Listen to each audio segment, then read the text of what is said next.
வணக்கம் மக்களே, சற்று முன் கிடைத்த தகவல் ஒன்றை பார்க்க போகிறோம்.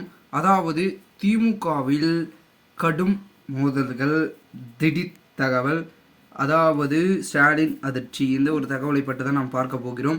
தகவலை பார்ப்பதற்கு முன்னதாக நீங்கள் நம்மளுடைய சேனலுக்கு புதிய பார்வையாளர்களாக இருந்தீர்கள் என்றால் மறக்காமல் நம்மளுடைய சேனலை சப்ஸ்கிரைப் செய்து வைத்துக் கொள்ளுங்கள் மக்களே. அப்படி என்ன மோதல்கள் ப்ரோ அப்படின்னு கேட்டிங்கன்னா, அதாவது ஒன்றும் இல்லைங்க, திமுகவிலே நிறைய பேர் பார்த்திங்கன்னா திமுகவினருக்கு வாக்கு செலுத்தவில்லை என்ற பார்த்திங்கன்னா பேச்சுக்கள் தான் அரசியல் வட்டாரங்களில் ஒளி வீசி கொண்டிருக்கிறது. காரணம் என்னவென்றால் அனைவரும் எதிராக மாறிவிட்டார்கள், எதிர்வலை வீச தொடங்கிவிட்டது அப்படின்னு பார்த்திங்கன்னா கூறப்படுகிறது.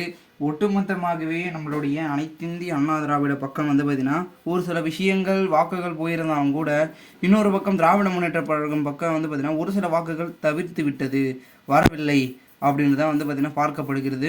மேலும் இதனை காட்டிலும் நம்மளுடைய திராவிட முன்னேற்ற கழகத்திற்கு பெரும் விதமாக இருந்து கொண்டிருக்கிறார்களாம் நம்மளுடைய பார்த்திங்கன்னா முக்கிய புள்ளிகள் திராவிட முன்னேற்ற கழகத்தில்.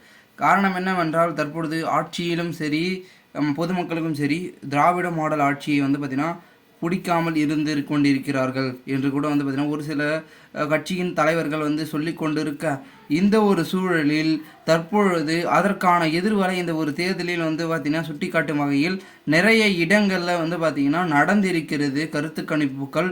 அது மட்டும் இல்லாமல் தேர்தல் வாக்குப்பதிவுகள் அப்படின்று கொள்ளப்படுகிறது. இதனால் திமுக மீண்டும் தமிழகத்தில் எழுவதற்கு வாய்ப்பு மிகவும் குறைந்து கொண்டே இருக்கிறது. காரணம் என்னவென்றால் தற்சமயம் வரைக்கும் இருக்கக்கூடிய முக்கிய புள்ளிகள் அனைவருமே பெரும் விதத்தில் இருந்து கொண்டிருந்ததுனால கட்சிக்குள் நடக்கும் சலசலப்புக்கு பார்த்திங்கன்னா கொஞ்சம் பார்த்திங்கன்னா பொதுமக்களும் ரியாக்ஷன் பண்ண ஆரம்பிச்சிட்டாங்க. பொதுமக்களுடைய முடிவுகளும் இருக்குது, ஓகேங்களா. ஓரளவுக்கு மேலே இருப்பாங்க, அதுக்கு மேலே அவங்களும் ஒரு சில முடிவுகளை எடுத்து வேண்டாம் அப்படின்னு தவிர்த்து விட்டு மற்ற கட்சிகளுக்கு புதிய கட்சிகளுக்கு பார்த்திங்கன்னா வாய்ப்புகளை கொடுத்து வரும் சூழல் நடைபெற்று கொண்டிருப்பதாகவும் தகவல்கள் என்பது ஒரு பக்கம் தெரிவிக்கப்படுகிறது. பொறுத்திருந்து பார்க்கலாம் என்ன நடக்கிறது என்பதை.